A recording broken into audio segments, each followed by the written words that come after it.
नमस्कार, welcome to तेजल्स kitchen. आजच्या या व्हिडिओमध्ये मी बनवणार आहे चिरोटे। चिरोटे हा मराठी खाद्य संस्कृतीमधला एक पारंपरिक गोड पदार्थ आहे। प्रत्येक सणासुदीला किंवा कुठलाही आनंदाचा क्षण साजरी करताना हा गोड पदार्थ बनवला जातो। बनवायला अगदी सोपा आणि खायला अगदी चविष्ट असा हा पदार्थ आहे। चला तर मग आपण सुद्धा ह्याची कृती जाणून घेऊया। 2 वाटी मैद्यामध्ये मी अर्धा चमचा मीठ घालून घेतलंय। आता त्यामध्ये मी घालते आहे 3 चमचे गरम तेल। तेल घालून झालं की पीठ आपल्याला व्यवस्थित मिसळून घ्यायचं आहे। तेल गरम असल्यामुळे आधी चमच्याने मिक्स करून घ्या आणि नंतर हाताने व्यवस्थित पीठ मळून घ्या। गरम तेल व्यवस्थित पिठामध्ये मिक्स झालं की पिठाचा घट्ट असा गोळा तयार होतो।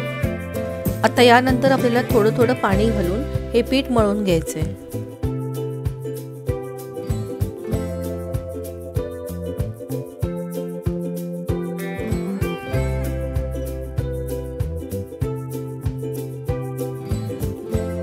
पीठ मळून झालं की त्याला 5 ते 10 मिनिटं झाकून ठेवायचंय। पीठ झाकून ठेवलंय तोपर्यंत आपण पाक बनवून घेऊया। 1 वाटी साखर घेऊन त्यामध्ये 1.5 वाटी पाणी घातलंय।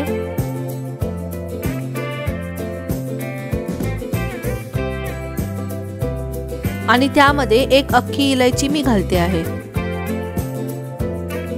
आता साखर व्यवस्थित विरघळली की 2 ते 3 मिनिटं ह्याला उकळू द्यायचंय।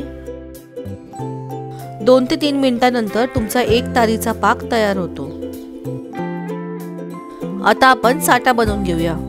2 चमचे कॉर्नफ्लॉवर घेऊन 1 चमचा तूप घालायचं आणि व्यवस्थित मिक्स करून घ्यायचं। चिरोटे जर तुम्ही बघाल तर त्यामध्ये भरपूर लेयर्स असतात, तर प्रत्येक लेयरच्या आतमध्ये आपल्याला हा साठा लावायचा असतो।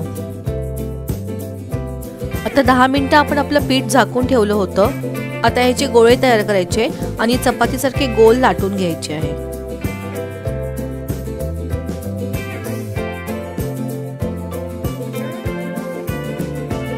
हे बघा, इथे 4 ते 5 गोल चपातीसारख्या लाट्या मी लाटून घेतल्या आहे। आता प्रत्येकावर आपल्याला साठा लावून घ्यायचा आहे, त्यावर दुसरी चपाती टाकून घ्यायची आहे आणि असं करत करत 4 ते 5 लेयर तयार करून घ्यायचे।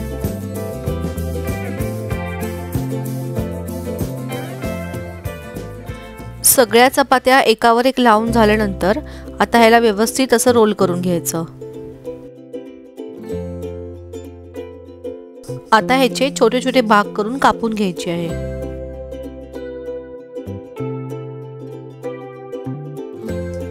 हे बघा, आतमधून असे लेयर्स दिसायला लागतात। आता या प्रत्येक भागाच्या मधून आपल्याला लाटून घ्यायचं आहे आणि छोटीशी गोल पुरी तयार करून घ्यायची आहे। अशी पुरी तयार करून झाली की त्याला तेलामध्ये तळून घ्यायची। तेल आधी व्यवस्थित तापवून घ्यायचं आणि चिरोटे टाकून झाल्यानंतर मीडियम फ्लेम वरती चिरोटे तळून घ्यायचे।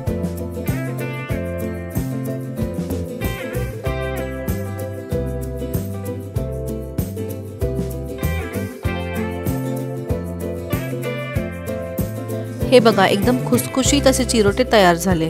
आता गरम असतानाच ह्याला पाकामध्ये घालून दोन्ही साइडनी पाकानी व्यवस्थित कोट करून घ्यायचं।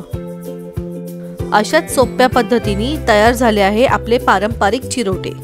तुम्ही सुद्धा ही रेसिपी नक्की ट्राय करून बघा। रेसिपी कशी वाटली कमेंट सेक्शन मध्ये नक्की कळवा। व्हिडिओला लाईक, शेअर आणि चॅनलला नक्की सबस्क्राइब करा। थँक्यू।